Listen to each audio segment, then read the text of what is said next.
Dude, mean, you got to pause the show real quick because my wife's locked out of the house. She's been waiting the whole fucking time. All right, so he was pretty cool. I let my wife back in the house. She's inside now. I may or may not have saved the marriage. I'm not sure. she was literally out there the entire time we were recording. She was locked out. Yeah, apparently I must have locked the door, and they were in the yard, so they were locked out the whole podcast. I wasn't reading my text messages. Wow.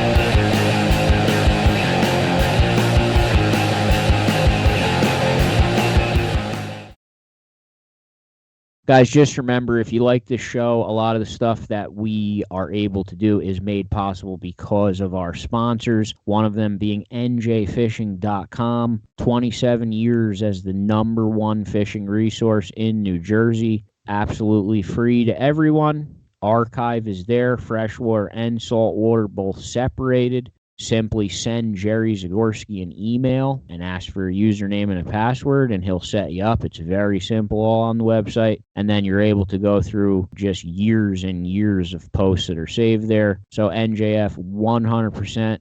Please check that website out. If you're not a member, please join. It is free. And it's all done manually. That's why you have to send the email. There's no bots on this site. There's classifieds there. There's a cooking section for cooking your catch.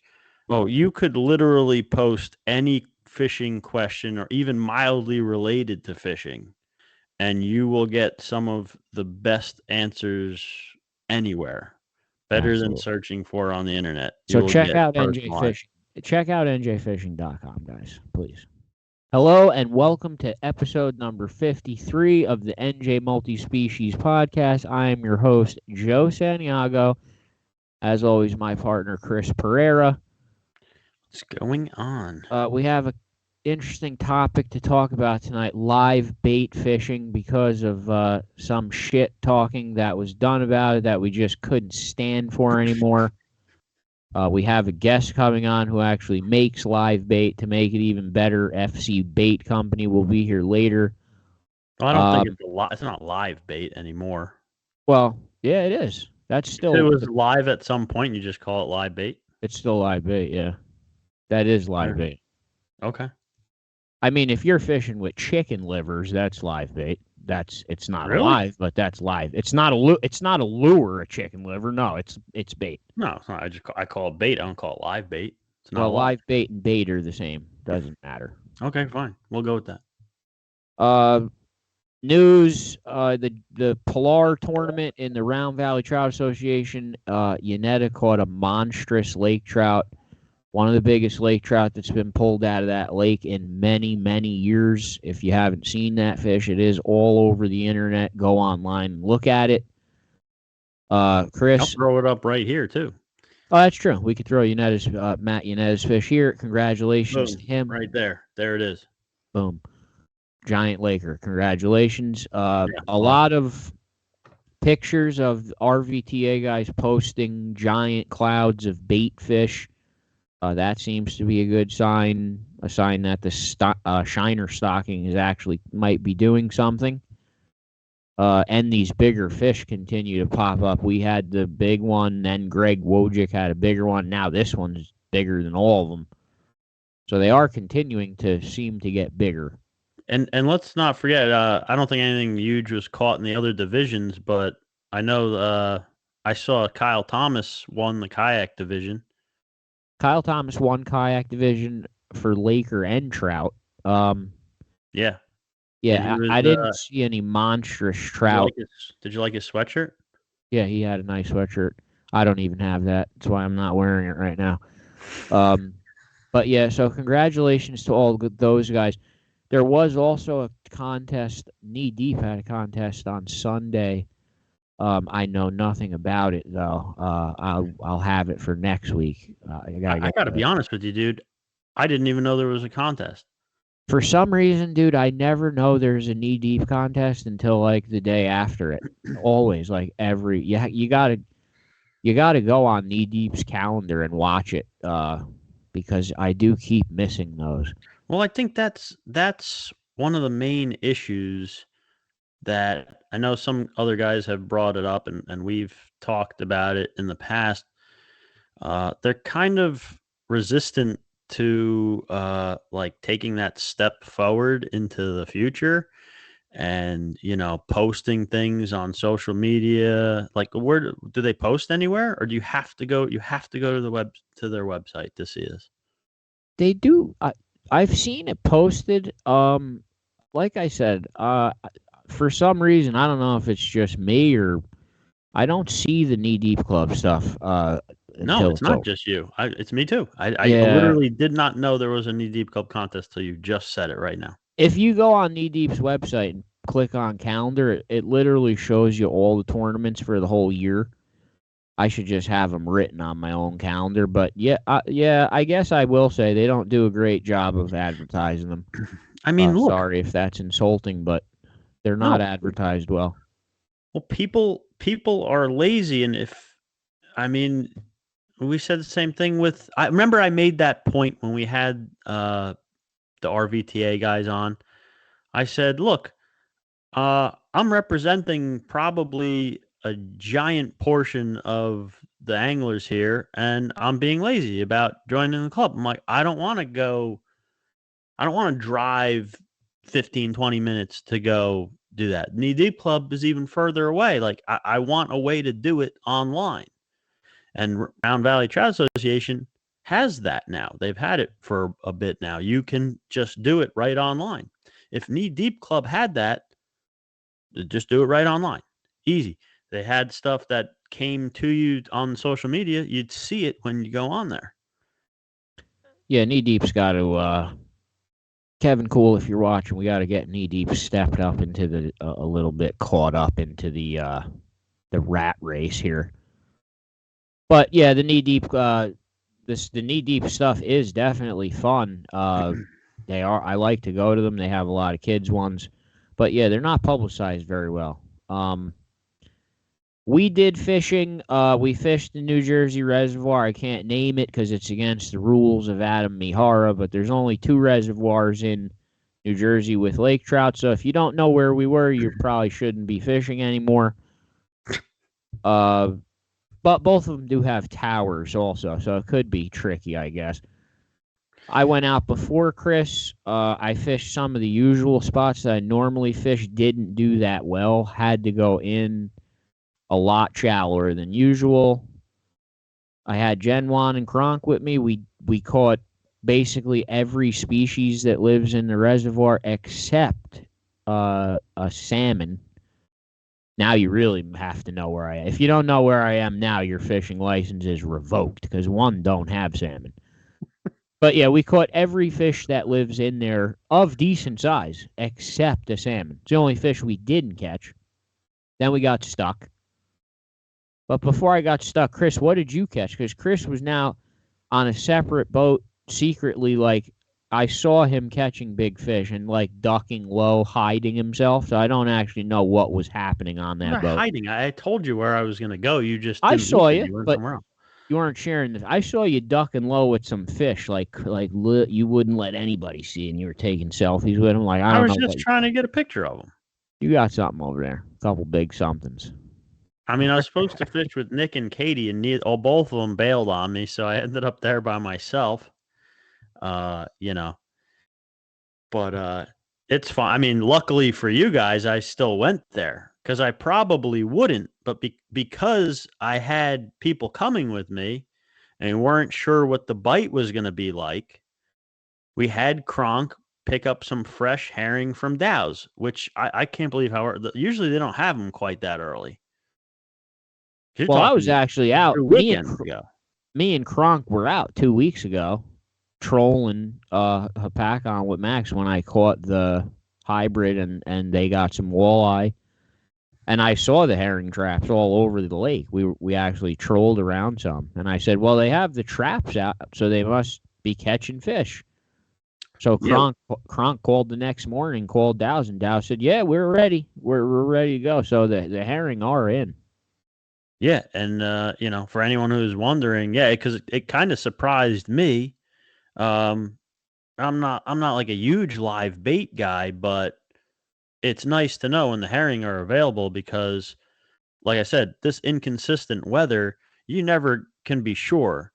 And I mean, we'll get into it later with the whole bait talk, but it's just not worth it to me if you're not sure how the bite's going to be to not have every tool at your disposal. Why wouldn't you? I understand sometimes you can't. For example, if you guys weren't coming from that way, I wasn't going to go that far out of my way to get them. But It's since you, definitely always mainly an inconvenience and a pain in the ass. You got to bring extra stuff to take care of the bait. You got to be able to deal with it in your car. You need to keep it alive. It's at this moment now, because there's only one store in the state that has that specific bait. It's way out of the way unless you're fishing that one lake. right, So yeah, it's a lot of extra effort and work and time out of the way. So the only way I'm really going to get them is if I know for sure, like, you need them, and that's what it's gonna, that's what's necessary.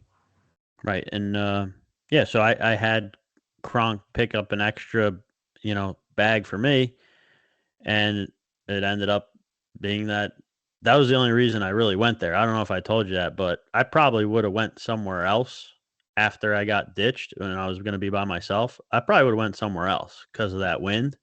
We would have been stuck there then. Yeah, you guys would have been sleeping there. So Joe, you literally. So you guys, we're gonna head back towards the boat ramp, and we'll see you later. We're gonna fish down the other side over there. I We were said, in all the right. we were in the protected cove out of that wind. Basically, my boat is super heavy. It turns out, from Mike K having to fix the boat, there was actually 11 gallons of gasoline in the boat. So that's about 90 pounds of just fuel, plus Kronk and Jen, plus 2 bait wells full of herring, plus the pure weight of the boat with a 55-pound thrust trolling motor. I mean, 35-mile-an-hour gust winds. I mean, it was 1 to 2 foot waves. Are you gonna take any responsibility for this? There's no way you had your batteries charged, or your No, they were. batteries aren't good anymore. That battery was brand new.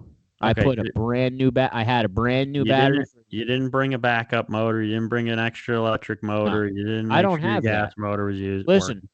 my backup motor's my gas, and any time in my life ever when my electric motor hasn't worked, I always have my gas motor. But you knew the gas motor wasn't working. I didn't even think about it. And I brought an extra battery for the electric. I never thought there was going to be 40-mile-an-hour winds. That was Everyone who ridiculous. comments on this is going to tell you to take some damn responsibility for it. I fished for another hour and 45 minutes before I was done. I figured you I'm guys not were sure what long you're gone. saying take responsibility for. Was I supposed to stop and buy a fucking Mercury 99 on the way? Like, my motor's broken. Fix your motor. Fix your motor or bring an extra The electric the motor. motor's being fixed. First of all, the motor's being fixed. It is fixed. Number two, I had the electric batteries. Number three, I would have made it in anyway. You just helped me. No, you wouldn't have. It was an hour and 45 minutes. You guys had moved 100 yards. But yeah, I would have had to probably shore my boat and wait for the. Joe was texting me like, use your gas motor to come in. It's way too windy. And I had to. I don't have a gas motor, dude. I'm done. Like, I don't have one. I'm coming out after an hour and 45 minutes since Joe said he was heading back. And I see them there. And I'm like, oh, well, they must have found a nice pot of fish or something then fishing over here. And Jen Wong is just staring at me. He's like, yo, bro, we ain't moving, bro. I go, what? He's like, we're stuck, man. We're stuck. You got to help us. I said, are you kidding me? The Joe's big just part, sitting there. the part that murdered me. I'll tell you when I got murdered. So when I came out, made the left turn, and I came into the headwinds head on. Now I'm getting pummeled. I got the motor pretty much full throttle, and I'm going straight into it. The boat's moving 0.3. right? Yeah, So backwards. yeah, maybe in an hour and 45 minutes, the boat moved maybe 75 yards. So I said, you know what? The battery, I'm on the same battery since I launched. Let me switch to the other battery. Now, the motor's in full throttle. Now, to switch batteries, I have to shut the motor off. Okay. Yeah. Unplug the battery, the motor shuts off. Put the new battery in. By the time the new battery's hooked up, the boat's blown back to where it took me an hour and 45 minutes to get to. So I just, at that point, I said, we're in trouble here. We're going to have a problem. Dude, I coming by had to tow you back on my electric motor, and I still had enough battery to fish. So how can you think there's not anything wrong with your batteries? No, it's not my batteries, dude. Dude, my boat I weighs talked to Kronk. 2,000. He My said boat, you use bad batteries. I use Interstate brand new batteries, and also my boat's 2,000 pounds. I could flip your boat over with my hands. My boat, you can't move it. Like I dragged your whole boat. My boat took your boat back like a little baby. Yes. And what is that? I don't understand the point. My boat weighs 2,000 pounds, and yours weighs 70. Yours weighs what a kayak weighs. I don't get the point. Fix my boat. Like, I don't have a gas Kronk told me you use bad batteries. That's what he said. Okay, well, Kronk's an extra 400 pounds in the boat, so that's another issue. If I don't know what to tell you guys. Well, why did you guys lay down so you weren't catching the wind? You would have been more aerodynamic. It doesn't work that. It just doesn't work that. Whatever. Anyway, what other fishing did you do? You got any other fishing reports? Shad fishing with Tim Keebler from Fin Seeker. That video's out. You could watch that video. It's like 13 minutes long. It's actually pretty long. Yeah, how'd the video come out? I didn't look at it yet. It came out pretty cool, actually, because the GoPro switches back and forth. You know how the one rod holder Tim keeps the spinning rod upside down for the one reason, and when you pull it out, you gotta spin it. Yeah. Yeah, some guy, of course, on YouTube. Oh, Joe's using the spinning reel upside down. No, that's how it's in the rod holder, asshole. Okay? I just picked it up and hooked the fish and then spun the rod around. Give me a break with this bullshit. I'm so sick of you, internet. I'm sick of all of you. You're in a hell of a mood. I've had it. You're talking about my boat needs to be fixed. I got to buy Mercury 25 horse motors on my way to fish. This asshole's telling me I'm using a fishing rod upside down. Are you kidding me, dude? Come on. Jesus Christ. Where's the guest? You want the guest already? You're done talking about fishing? Nah, the shad fishing, I've been shad fishing, I've been out on my kayak at this time of year, and in May and in June, and I have spotted, big schools of shad, and I'll just, anchor up my kayak and let a cast master float in the just float there and flutter, and they smash it. It's fun. I've never done it go out, oh, I'm going shad fishing. I've done it like that, I'm looking for something else and I find them. This was just for shad.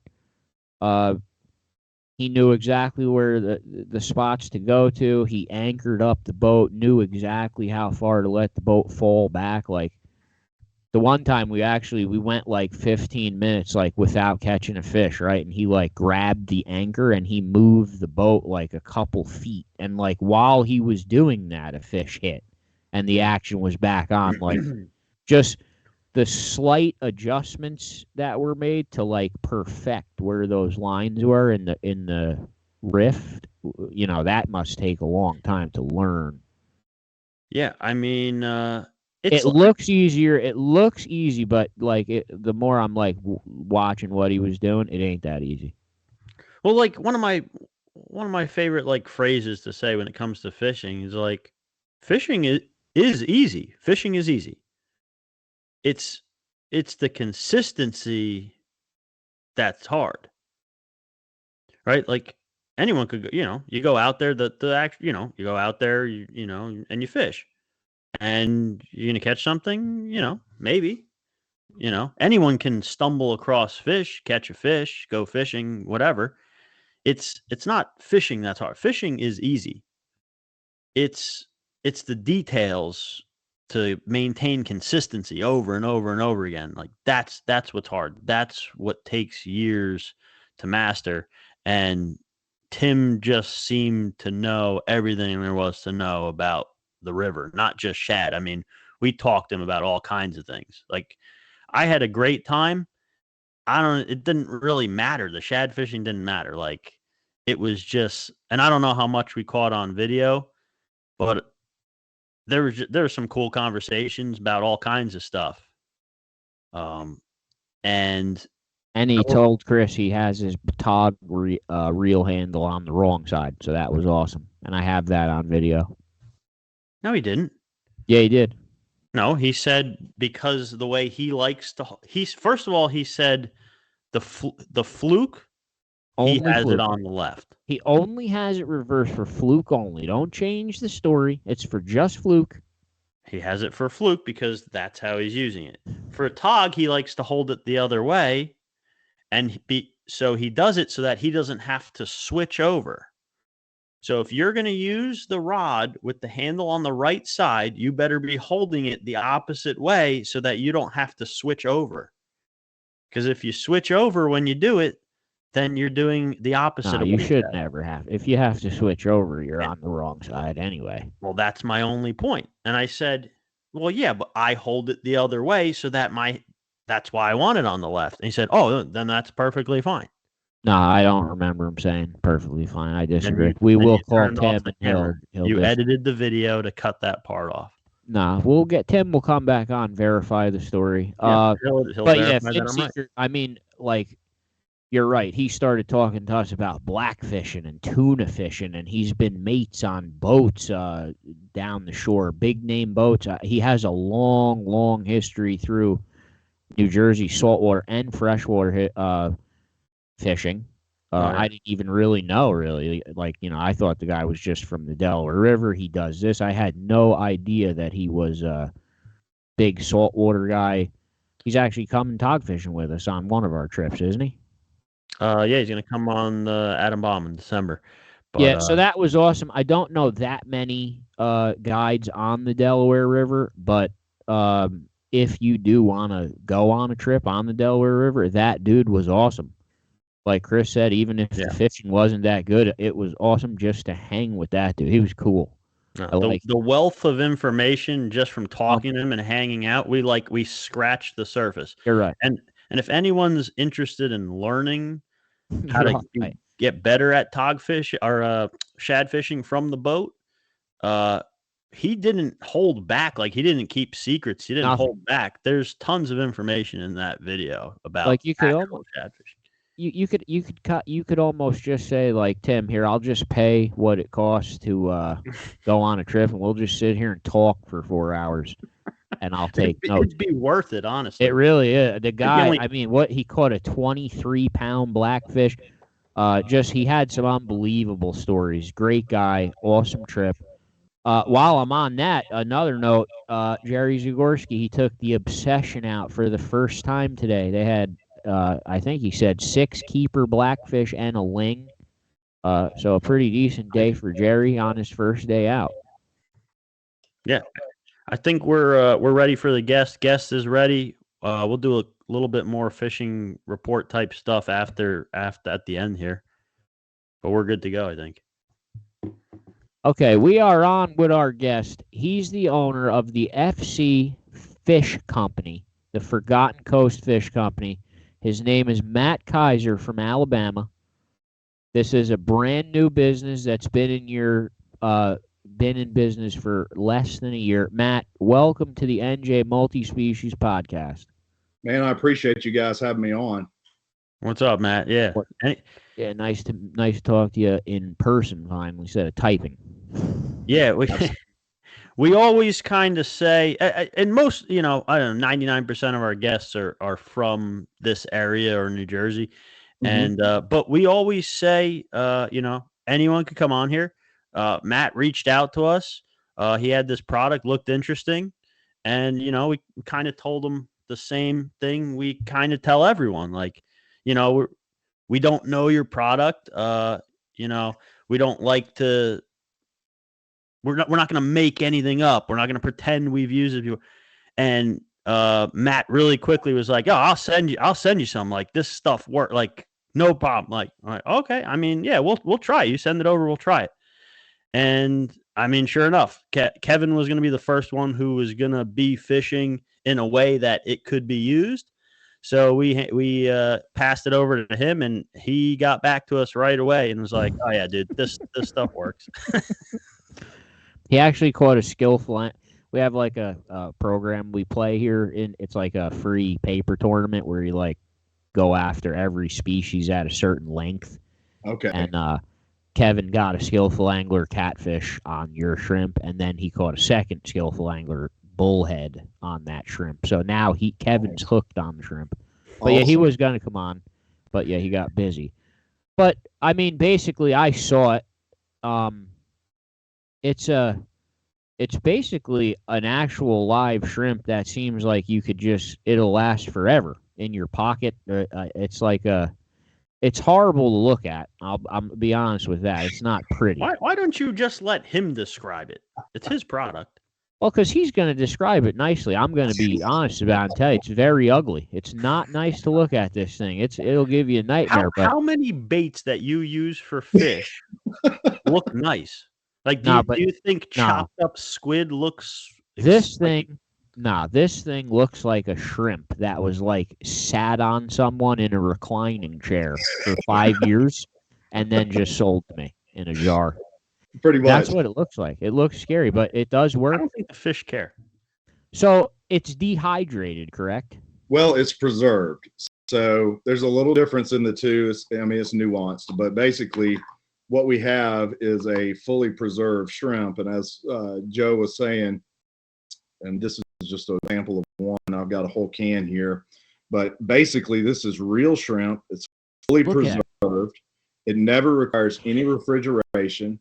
It's hyper scented with Fish Gum's OP soap. So Fish Gum is one of the leading artificial, providers when it comes to saltwater fishing, that's what this was intended to do at onset when I created it.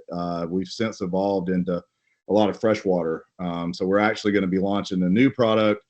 It's going to be the same shrimp, same process we've always done, but instead of these high res colors, we're going to do more primaries, the dark reds, the browns, the blacks, the whites for freshwater guys. How much does a jar like that cost? Like what was in your hand? Yeah, so this is going to run our MSRP on this is $16.99.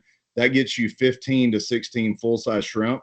Now, if you're catfishing or big game, you may use a whole shrimp. But for guys like me off the coast, just off the surf, you're going to get 3 to 4, sometimes 5 pieces of bait shrimp. So, I feel like I have to qualify that because people are like, man, $1 a shrimp. But you're actually, when you break it down, cut it into pieces, you're actually paying out the same as you do for the artificials that already exist. So, but this is real shrimp. Yeah. I actually do like night fishing in Jersey. I actually use like shrimp. Sometimes I'll buy shrimp cocktail if they don't. And like one shrimp will cut into 6 or 7 little trout baits. I mean, it'll last a while. So that is a decent amount of shrimp, especially. And now the other stuff, when I forget it in my boat and I find it 3 weeks later, it stinks. And it finds you. Yeah. Yeah. This will stay good forever. I never have to worry about it again. Exactly. And that's one of the biggest selling points for this product is not only is it super durable, so it's going to stay on the hook. So, and I'll kind of, when we get to the point of, and we may be there, of where I kind of talk about how this all started, when you're thinking about, different shrimp and different things, this was born out of a need for me. I needed something that was more durable than fresh shrimp or frozen shrimp, because when I'm trying to cast that thing from the surf, 100 yards, whatever, I would lose fresh or frozen shrimp consistently. So that's kind of where this came from, was a solution to a problem. I never went into this thinking I want to start a business. I wanted to have a bait that I could use that met my needs. And then I started catching with it. People started catching with it. And then here we are less than a year later, and we're selling I sell all the way to Alaska on a consistent basis, Kansas, Minnesota. Do have some New Jersey customers and a lot, obviously, down in the Gulf Coast area and the Outer Banks, North Carolina. Yeah, you don't necessarily. It's up here. I don't know if you've ever fished up here in the Northeast there. You don't typically think of shrimp as a common bait in fresh water, but I will tell you, right on the top of my head right now, there's a couple of fisheries that, because the main forage for some of these fish, in fact, in Round Valley, Joe, we were talking about, this place, Matt, they had an issue with the bait. Like, the water became too clean, and all, like, the plankton and stuff that the bait were eating just disappeared, and it can't hold bait anymore. And there's giant fish in this lake, and whether there are still some there. One was just caught, a giant lake trout. Wow. And what happens a lot of times, you catch these lake trout, these bigger fish, and if you keep them or they die, whatever, and you cut them open, a lot of the times their guts are filled with the little tiny grass shrimp, the freshwater grass shrimp. Okay. And that's why a lot of times, like Joe was talking about, using cocktail shrimp and stuff like that, even a little piece to get the scent, it's a similar enough scent that it mimics those little freshwater grass shrimp, I think. That made me laugh, though, because Frank Mihalik said at that seminar he always has shrimp. Frank Mihalik's like one of the best black fishermen in our state. He always has cocktail shrimp with him. He'll shrimp, and he says the cooked shit works better than the raw stuff. Right. I will say all of my stuff is food quality grade shrimp, so I do that. You could eat it too. Well, I put it clearly on the label, Joe. It's too late. Max ate it already. Don't worry, he's fine. Not for pet or human consumption. The worst that would happen is you ate basically kind of like a beef jerky of a shrimp. Here's where I'm going with this. It's important that this be food quality shrimp, because what that allows me to do is sell all across the country. I'm not harvesting this shrimp, so I don't have to have commercial licenses and things like that. The other thing is I can push out a very consistent product in terms of size, in terms of how the process works, so that whether we're sending it out to Alaska or we're putting it in one of our stores on the Gulf Coast. Why, if it's not food grade, you can't send it out? Well, the question then comes, where did you get the shrimp from? And so many states have lots of different harvesting laws on that. Like, you have to even get a license to commercially sell shrimp. And I found that out early because, like I said, I just kind of came up with this on my own when I was sort of trying to peddle it to a couple marinas and whatnot. That was the very first question they would ask me. And it would happen at the first two I went to. The first question they asked was, where does it come from, shrimp? Because that's serious fines if you're, to make sure you're not buying it from a poacher or poaching it yourself. Or I'm not going out in the mornings and basically throwing a net and getting them in and selling them under the table. So all of that, I have receipts for all my stuff, basically just to show that it's food great quality. I have my own personal question for you. Do you think you could do that with a hot dog? Thing? Me personally? Yeah. Yeah. I can do it with anything. Like, could you cut a hot dog into small pieces, preserve it, and make it hard like that shrimp and put it in a jar? You could. Problem with that would be the moisture level. I could figure it out.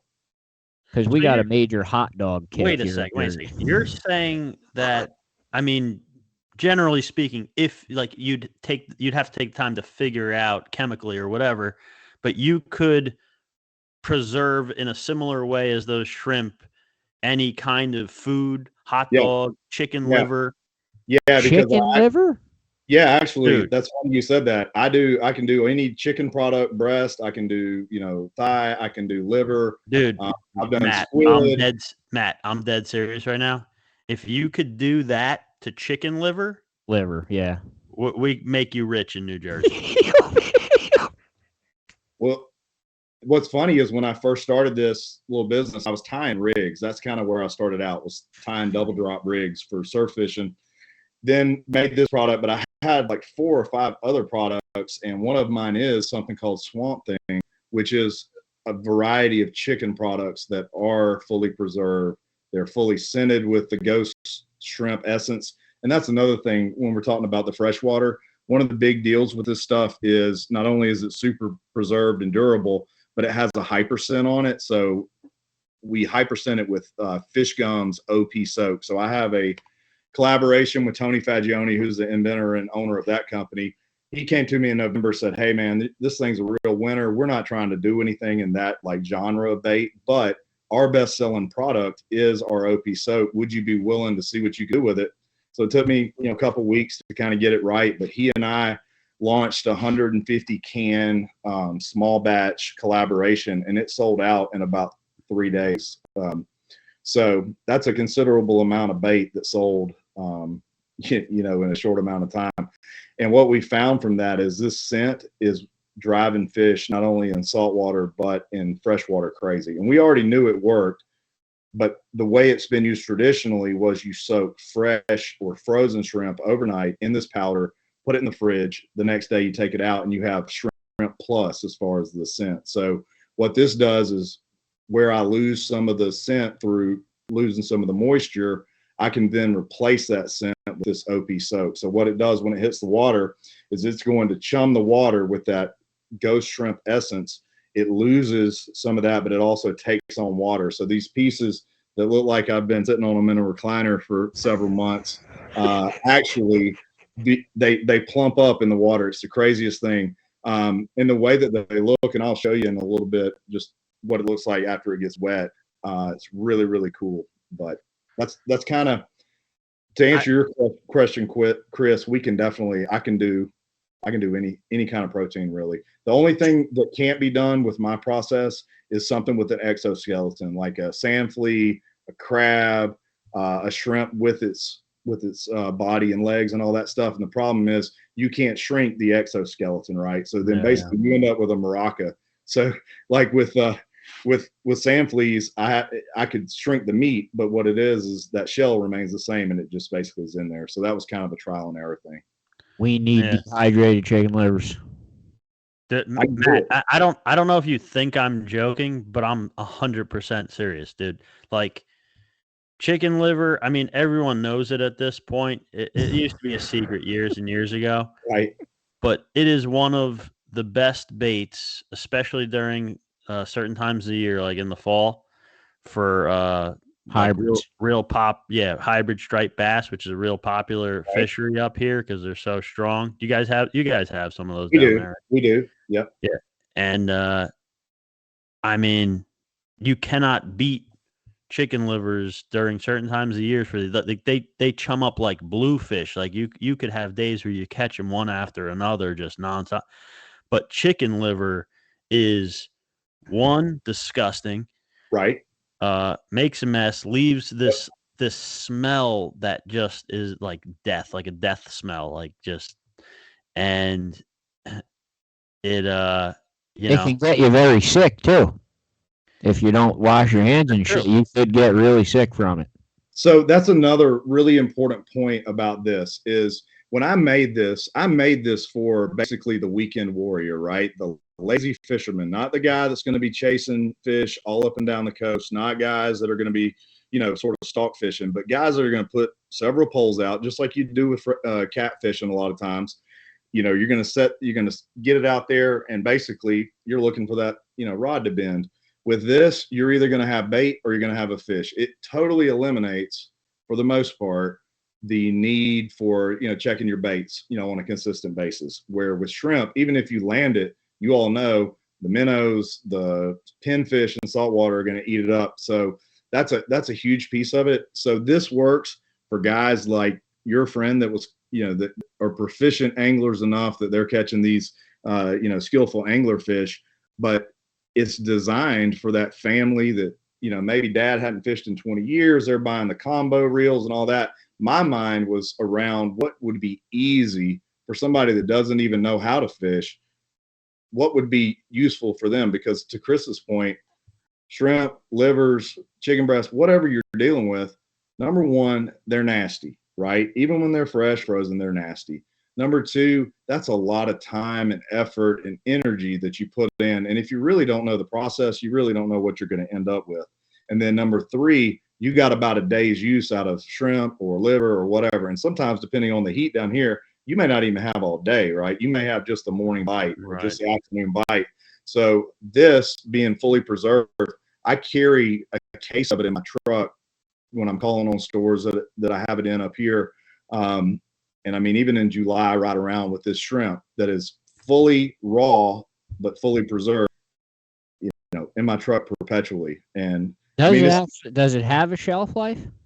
Yeah, so that's a really good question. The newest process that incorporated this OP soak and whatnot, we would estimate like shelf life in our storefronts, okay, to be 3 months. So in 3 months, I feel like they need to send it back to me. I need to give them some new, just because what you get, and this is where, you know, sometimes they say you got to catch the fisherman before you catch the fish. I don't want the colors to fade. And sometimes we've seen, depending on where it is in a store, that the neon fluorescent lights can definitely, leach the color. It doesn't do anything to the color of the shrimp as a bait, but it just doesn't look as good in the can. Gotcha. And I just, I don't want to send out a subpar product. I mean, whether somebody buys 1 can or 50 cans, we want to make sure we're putting our best foot forward on that. That's pretty. Yeah, I get that. That's cool. That's a good like philosophy to have. But so let's say all right. So you say 3 months. Then if it's fading, you want it back, but it's still good. Oh, it's absolutely good. Even so like stuff, like you could take it for yourself and use it, and it worked just exactly the same. You just 100%. don't like the aesthetics of it for a customer. Yeah, even when I'm running batches, like if there was a certain color that didn't take well or whatever, I'll throw those to the side and I either comp those out to testers or folks like you guys that want to just try it out, or that's what I use for myself. So it's strictly cosmetic, and just because I'm so small and want to build really a brand, not just sell bait, it's important to me that everything put out would be something that I'd be excited about using, and I do use my own product. So I like the idea that you could be out there fishing as normal, but you have that jar in the bag just in case something 100%. starts happening. You got live bait with you at all times. Joe, you nailed that. That's exactly that's exactly the point here with this is I never make any claims that this is better than any natural bait or artificial bait. What this is a very viable, very cost-effective solution to put in your bag, to keep in your tackle box. You may only use 1 or 2. One thing this allows you to do, and we do sell variety cans, which have usually 5 different colors in there, just depends on whatever the batch was at that time. But we also, for a lot of my repeat customers and I don't like to say pro staff because I don't have like any like contracts or whatever, but I have some ladies and some guys that across the country use this stuff pretty consistently. They really think that this is meeting their needs. So I like it. And that's the best kind. I mean, that's the best advertisement you could buy, really, is people that actually want to use the bait, do use the bait, and are successful using it. I mean, you can't really beat that. Yeah, I mean, one of our coolest scenario sort of success stories is the power of social media. So I'm big on all 3 of the major platforms, TikTok, Facebook, and Instagram. But I got linked up with a guy in Wasilla, Alaska. He came into my live one night on TikTok, and I'm just FC Fishco at TikTok. And I go live most nights. We talk about the bait. We talk about all kinds of stuff. But he said, "Hey, man, I'd love to see what this stuff does in ice fishing." And I was like, "Hey, man, I have no frame of reference on that. Like the coldest I've ever been out fishing is probably 35 degrees. So I have no idea." I said, "But what I will do, because I want to know how long does it take for this to get to Alaska? And number 2, will it catch fish?" That dude pulls in some of the most beautiful Arctic char, salmon, and trout. I think the salmon, that's not in the hole necessarily, but the Arctic char he was pulling in were fantastic. So that built a lot of momentum for our company to see guys like that. We have another outdoors woman that was on the Discovery Channel, Naked and Afraid, Mallory Romero. She is kind of our pro staff as well. She's down in San Antonio, but she uses our stuff on a consistent basis. And what was cool about 2 weeks ago, I was able to make a post where I had Stephen Barney in Alaska pulling in Arctic char. I had Mallory ripping in some gigantic reds from the beach. I was down in the Florida Panhandle catching. I had a guy that caught a huge, well, it wasn't huge, but it was a small blacktip shark on the Outer Banks of North Carolina. And then guys in the Midwest wearing catfish out. So we were able to paint a mosaic like within basically 48 hours of every region in the country being able to catch this stuff. And some of these folks are, you know, very, very prolific anglers. And some of these folks are just like me, just regular dudes that like to just get out there, you know? Yeah. That's cool. Now, if someone watching this wants to get their hands on this stuff, how do you get it? Before we go, let's plug everything because I want this myself. How do I get it? Yeah, absolutely. So you can go to my website, www.fcfishco.com. You can also Google that. It'll be the first thing that pops up. So that's my website. I do sell direct. I also have a TikTok shop. I sell it on there, but my advice to anybody that's wanting to try this is definitely reach out on that website and place the order. And what I'm going to do, actually, I don't know when this will air, but I'm going to put out a coupon that basically for New Jersey multi-species. So I'll do a pretty deep discount for anybody that came across it here.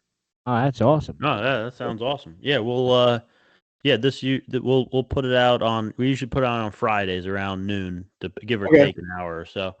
But we'll definitely stay in touch. I have your number, text you, and 100%. we'll make sure we sync that up, and that's pretty cool. Yeah, we appreciate that. And thank you so much for taking the time to come on here. We really do appreciate it. Yeah, absolutely. Thank you, and guys. We also wish you the best of luck. New business, new small fishing business. You're exactly what we root for. We hope that you do good, man, and just keep pushing and grinding like we are. Absolutely. It's awesome. I like your idea, and I don't like most ideas. I'm miserable.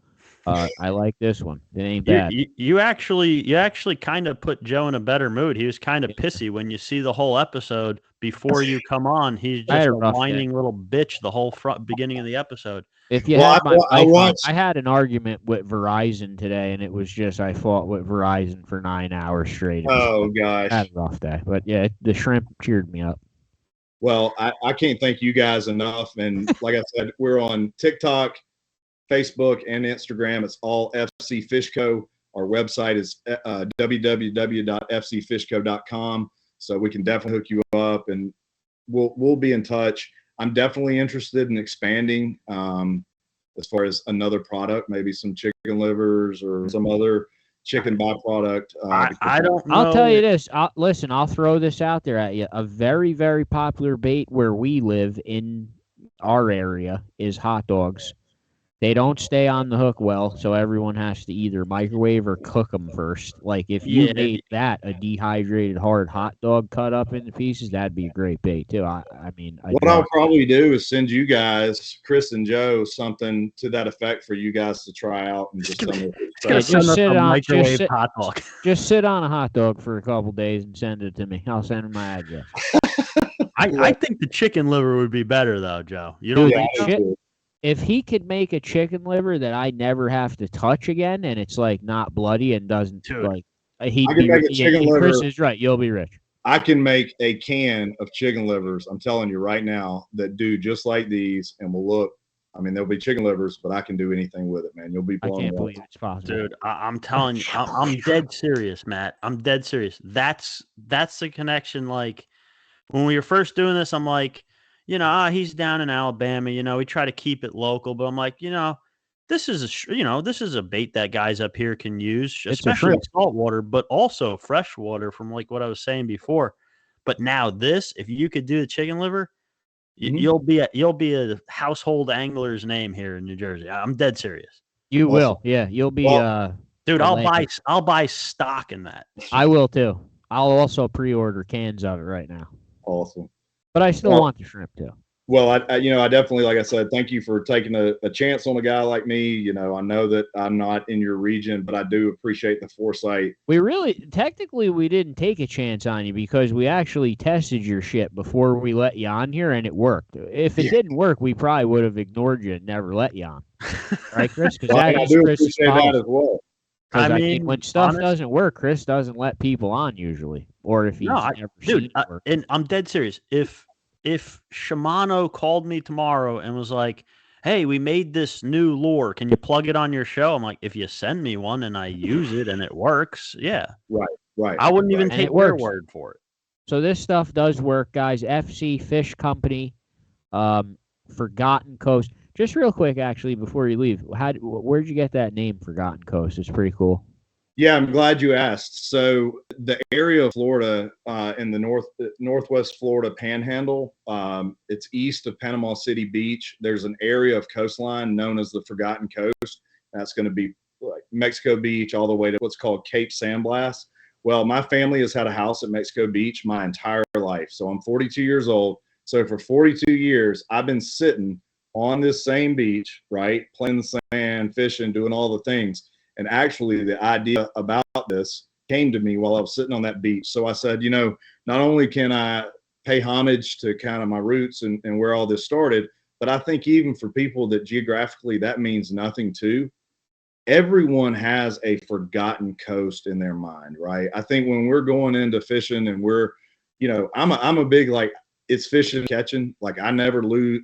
It's never a wasted day for me. And I think that when no matter who you are, where you are, we can evoke this vision of a forgotten coast when it relates to fishing. So I think that translates well. I think the brand is built out of a story. If we don't ever sell any more bait, that was the plan, or not the plan, but that's bigger than me. Our goal is to make sure that we're providing a good product that works, is meeting everybody's needs, and if it takes off, it takes off. But I'm still going to use it, and I know you guys will too. Yes, we will. Matt, thank you so much for coming on. We really appreciate it, and we will definitely talk soon. Awesome. Thank you, guys. Thank you. I really appreciate it. Thank you, man. We'll talk soon.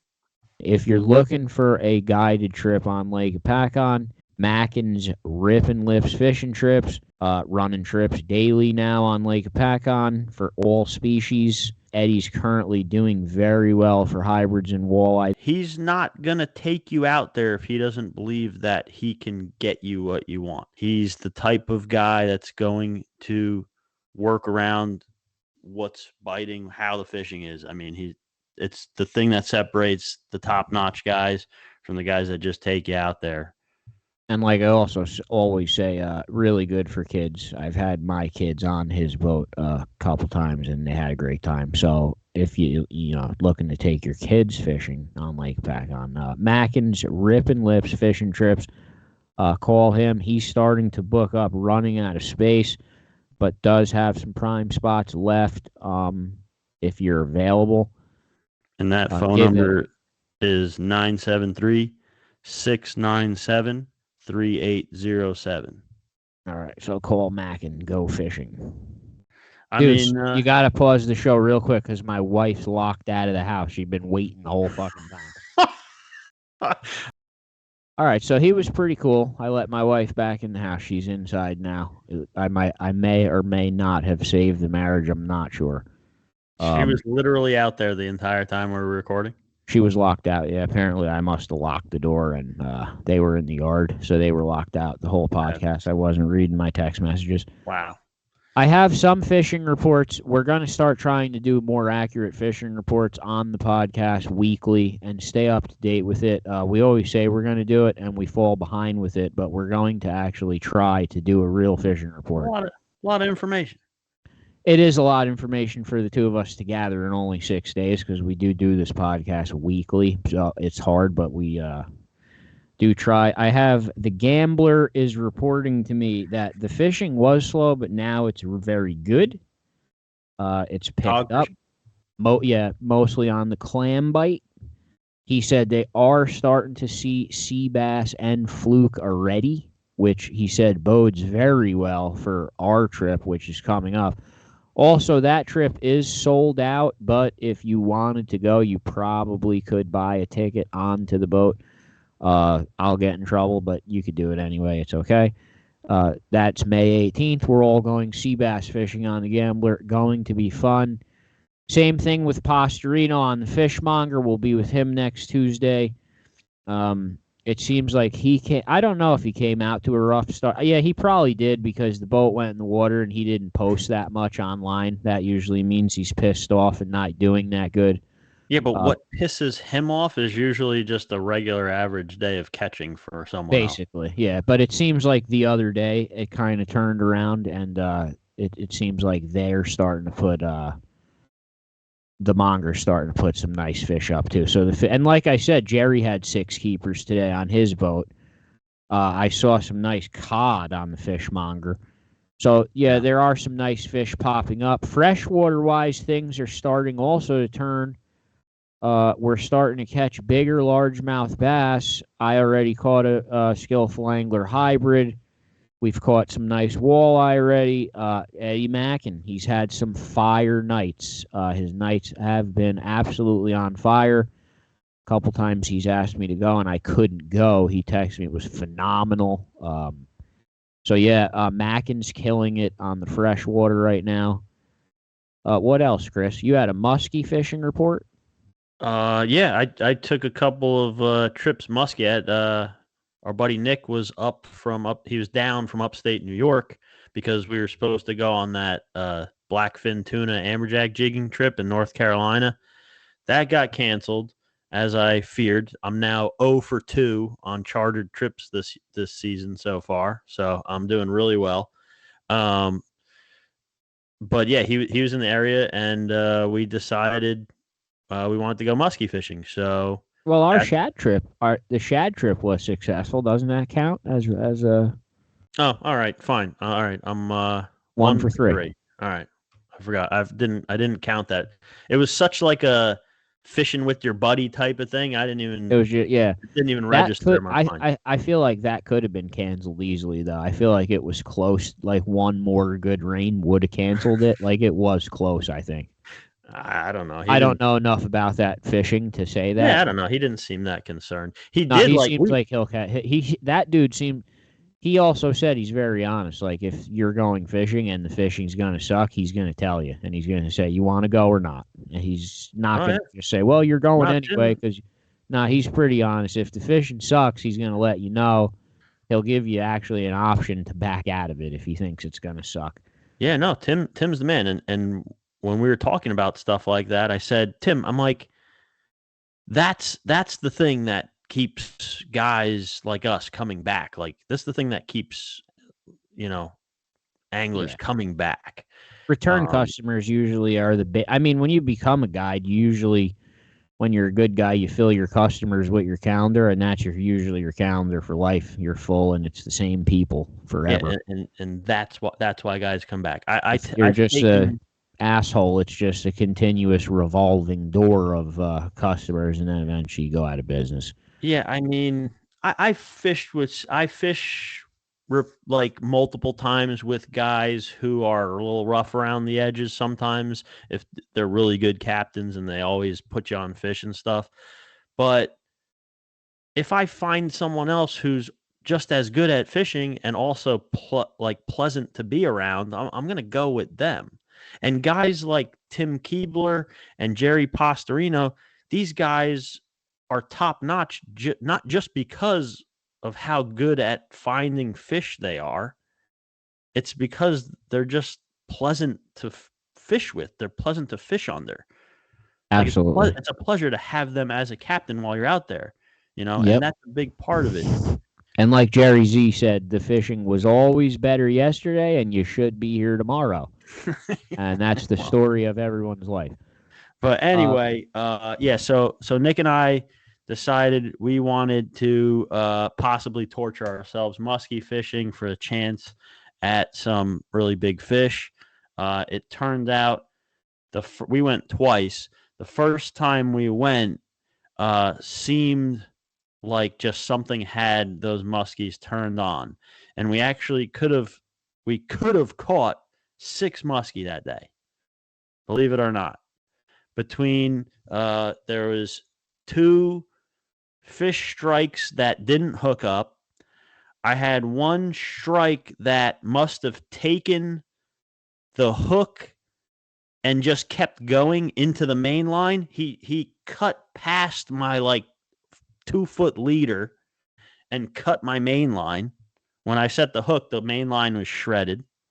What pound main line? The main line was like 50. Braid? Well, I have braid, but then I put 50-pound mono like a length of it in case something like that happens, so it could take a brushing from the teeth. You know what I mean?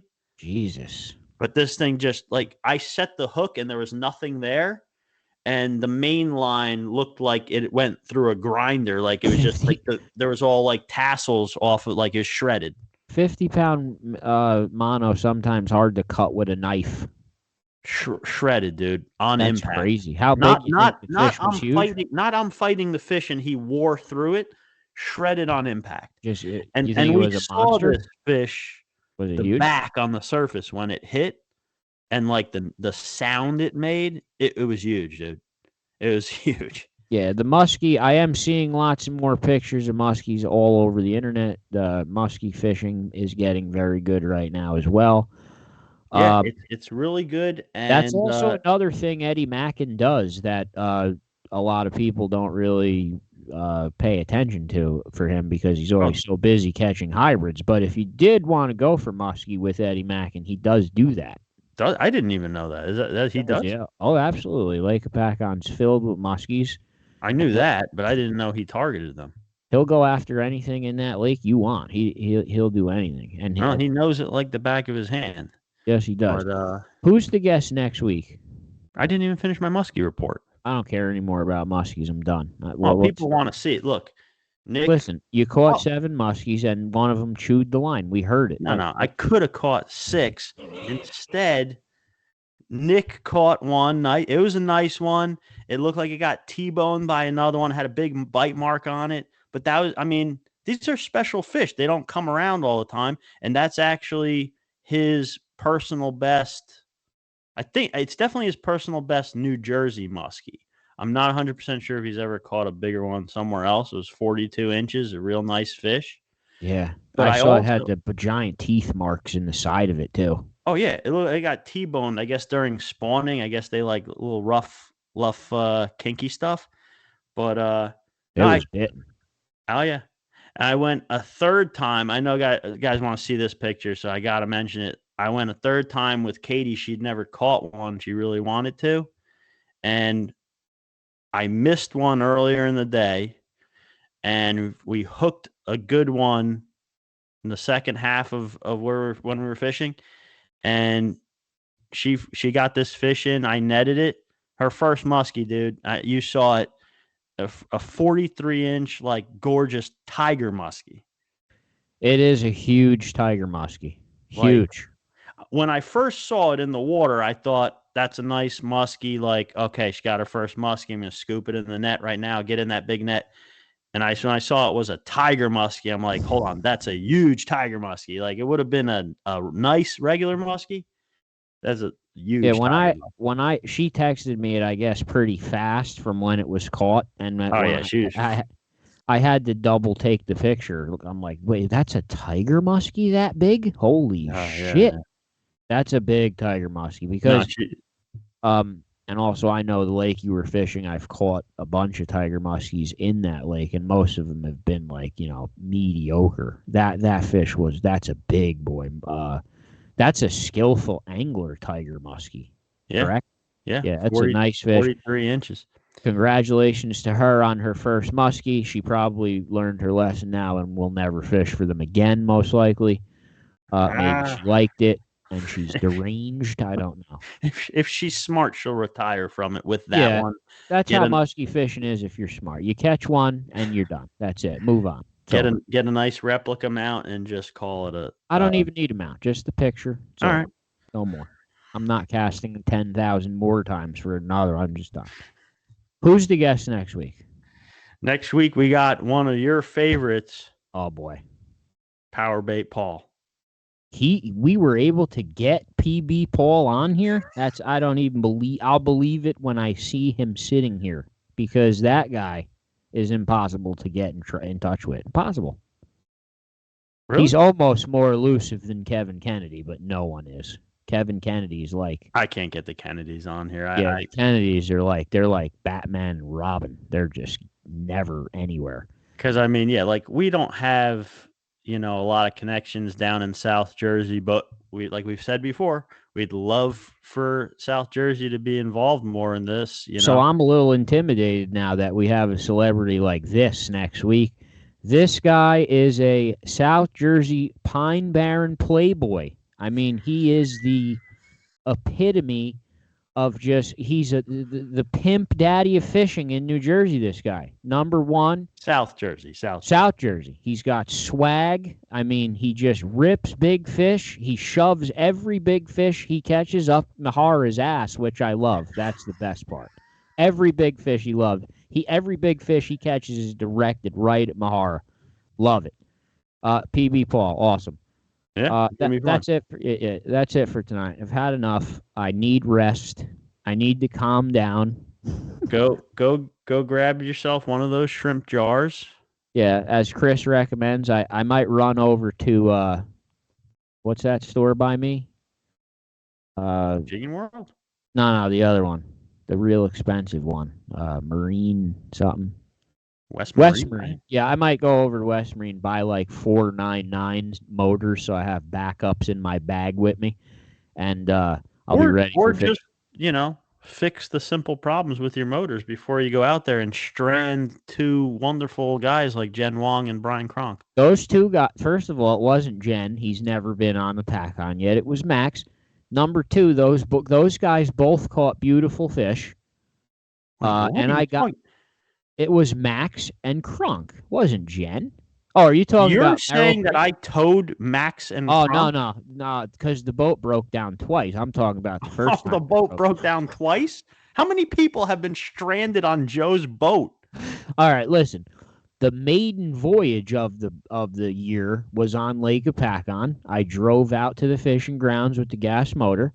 Me, Kronk, and Max caught some real nice fish.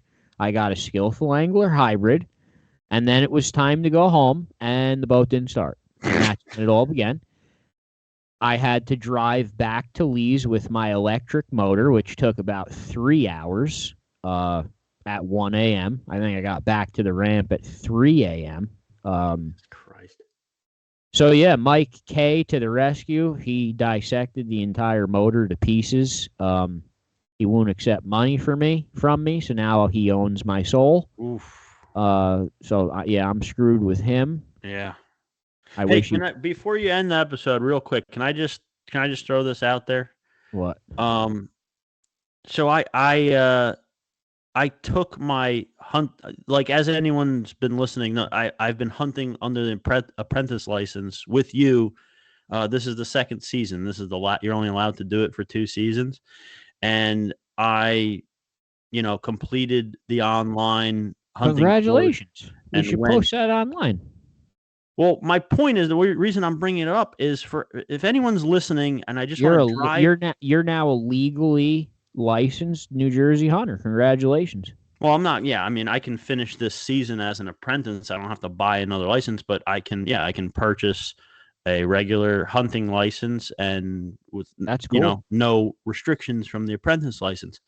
But the point that I wanted to drive home for anyone listening that only fishes but wants to, become more complete outdoorsman or whatever, get into hunting, I just want to say personally, this process is not difficult at all. It's not intimidating. I thought you have some kind of strange mental obsession that's going on with hunting in your head, and you won't talk about it. But you're a full blown hunter now. Like you're a hunter. I can tell. You're into it. I like hunting. I like being able to, I like having the ability to go hunting. I know I like having, knowing enough about it that I can go with you and be successful. And even I feel fairly confident that I could even go by myself once I'm fully licensed and do, something similar on my own. That's cool. But yeah, and that's part of my point too. I don't want anyone listening to this to be intimidated about trying to like take that leap to try hunting out. And I guess it'd be much tougher without someone that that's willing to, kind of help you out and take you hunting with them under like the apprentice license. That's definitely a huge thing. Yeah. But even beyond that, I just wanted to drive home the point that this whole process is not it's not intimidating. Like you go there and they want you to pass. Of Like course. you literally can't fail the firearms portion of this class unless you point the gun at yourself or someone else there. Like if Well, a you lot of people are intimidated because they think they have to hit the target. The hitting the target's not really the point of the test. They're watching to make sure you keep the gun pointed down range. That's the test. Right, and they literally talk you through every other part. The only like they hand you the wrong ammo, and they said, check the stamp on the barrel. What is it? It's a 20 gauge, and they'll hand you a 12 gauge shell and say, well, check out this shell. Can you use that in there? So, no, it doesn't match. Oh, Yep. okay, that's right. Here, how about this one? They hand you a 20 gauge. Yeah, that matches 20 gauge. Like that's the extent of like the difficulty of this. It's not. You only have to be 10 years old to take the test. My daughter's a year and a half away from taking the same test you took. They walk you through it. They want you to succeed. You literally, and I had never shot at a moving target before. Never. And the guy have you ever shot a No, I never shot it. Okay. He kind of explained it to me. I took the first shot, I missed. Took the second shot, I missed. He gave me a couple of pointers. One more time, and you don't have to hit this thing. You could miss 3 times. That's it. As long as you keep the gun in a safe point in a safe direction, position. Yeah, you're gonna pass this exam. It's not intimidating at all. Third shot, I hit it. You're gonna miss birds in the field hunting like that, but as long as you don't kill somebody, you're fine. I mean, you're gonna miss birds, but you don't want to hit a person. It's a safety thing, and that's all. I just wanted to put that out there. So if you want to go hunting, get a hunting license. Chris is obsessed with hunting now, and he won't admit it. He's a closet hunter. Dude, He's wearing a Ted Nugent hat. He will not comply. He's totally gone like off the hinges with this now. Real quick before we go, I won't comply for anything. That's not just Skillful Angler update. Max Kellerman caught a huge 9.5-inch sunfish. It knocked 3 of us off the board, including me. Brian, how big was the sunfish? 9.5 inches. Oh, he wiped that stupid 3-way tie off? We had a 3-way 9-inch tie, and he wiped I know. I've been begging someone to get rid of that bullshit. I'm going to wipe him back off now, though. That I don't care. As long as I don't have to look at a 3-way tie for bluegills, I'm happy. Well, last year I stared at a 2-way tie between bullheads between 2 lovers the whole year, so that was hard. I hated that more than you. You think I wanted to look at that? In other news, Brian Kronk accidentally just throwing for hybrids and walleye at night caught a monstrous 35-inch Skillful Angler carp. Dude, Skillful Angler carp is one of the ones that's harder to get because it is so long. And the funniest thing is Max and Katie have been fishing for a Skillful Angler carp for a while. They take Kronk out for the night, and he catches it on a swim bait. I mean, this guy can just do no wrong. Everything Kronk's been touching turns to gold instantly lately. He's on, except for your boat. Except my boat. Yeah, boat. He broke your boat. He does break my boat, yeah. But yeah, he's on fire.